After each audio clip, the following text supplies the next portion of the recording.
Good afternoon, boys and girls, and welcome to the mess hall here at Dr. Jet Laboratories.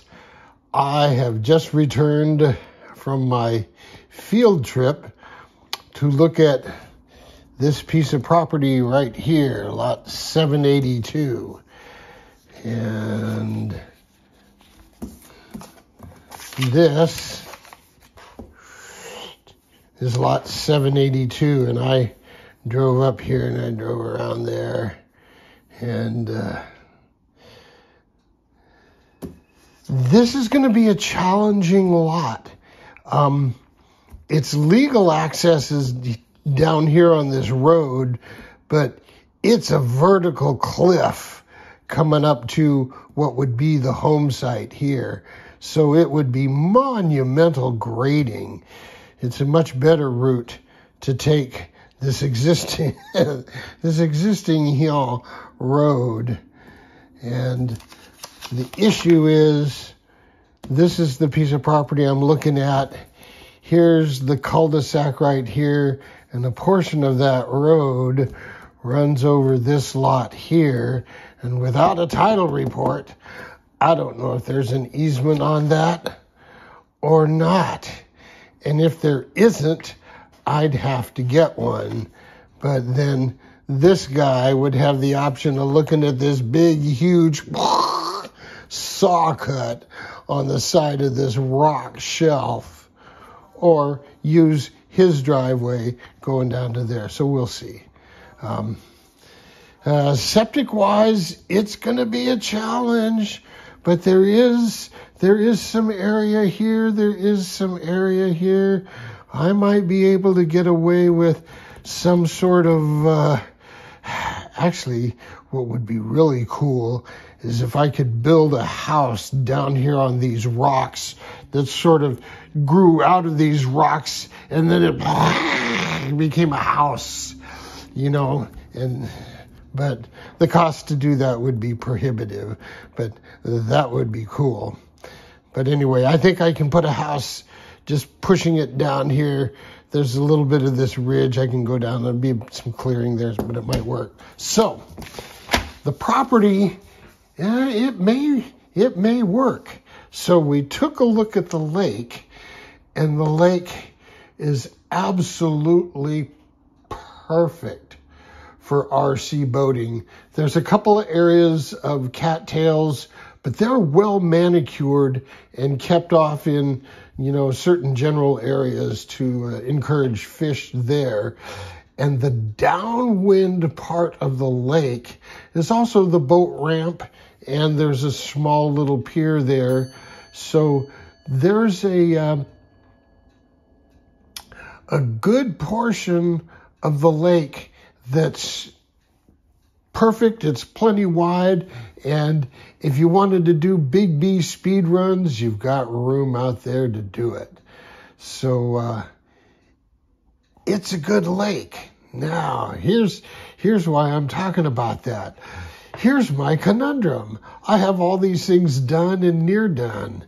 This, the Mozilla 400, it's done, ready to test run. I need to file the little outlet down a bit, and that boat's done. Fred had some issues with water washing up over here through these sponsons, so I put a bottom on here because there wasn't enough flotation. It tended to nosedive like this. So I added some more flotation to the quick bolt-on push rod thing, so we'll see how Fred's going to do. The bat boat. Once again, it's completed now. The first time I ran it, I had spin out problems, and so I put turn fins on it. Second time, it was much better with the turn fins. Now it has turn fins and trim tabs, and I can shorten these trim tabs. I've got a shear.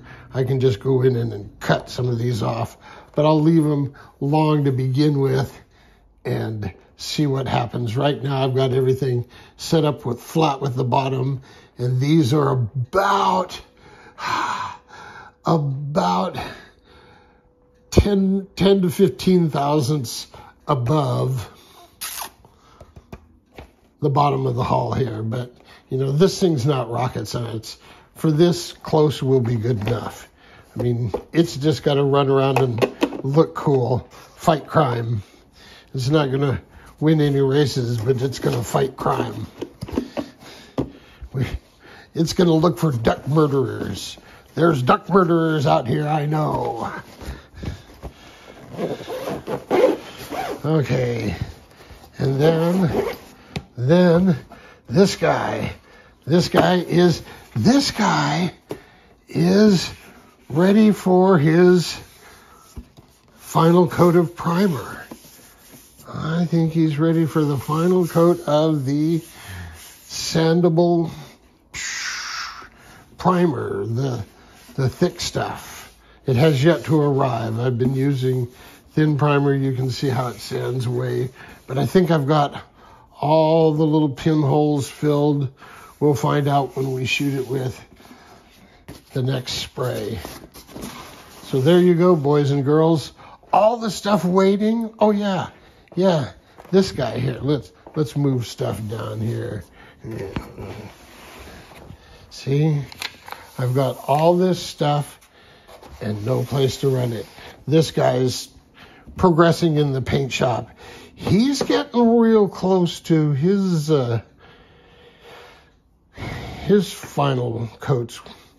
We're gonna start laying some on here and looking for pinholes. I think they're pretty much cleared up. The wing looks good. There's a little area I want to touch up there, but all in all, this is turning out pretty good. These seams here, the join lines, seem to disappear pretty well. Sometimes the way the material comes together, it soaks up the paint a little bit, and so you get these bubbles here. But enough coats of that thick primer and it'll all be good. So there you go. All these boats, no place to run them. I could buy this piece of property.